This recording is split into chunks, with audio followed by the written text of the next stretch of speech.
ওমর ফারুক এক বাক্যের একটা ছোট্ট ভাষণ দিলেন, মান আরাদা আন তাসকুলা উম্মু, কে আছো মায়ের এই মক্কায়, কে আছো মায়ের বুক খালি করতে চাও? ইয়া আচামা ওয়ালাদু, কে আছো বাচ্চাগুলারে নিজের সন্তানগুলোরে ইয়াতিম বানাতে চাও? কে আছো তারমিলা যাওজাতুহু, নিজের স্ত্রীকে বিধবা বানাতে চাও? ফালিয়া সুদ্দানি, বুকের পাটা থাকলে আমি ওমর রে থামাও।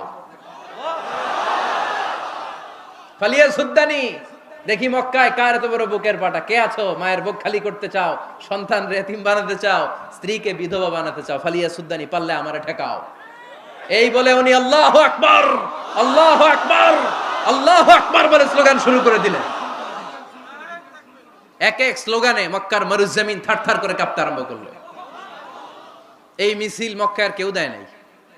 মিছিলের আওয়াজ শুনে আবু জাহেল বাইরিস, উতবা বাইরিস, শাইবা, ওয়ালিদ ইবনে মুগিরা সব বের হইছে। কিরে, আমার এলাকায় এত বড় স্লোগান কার?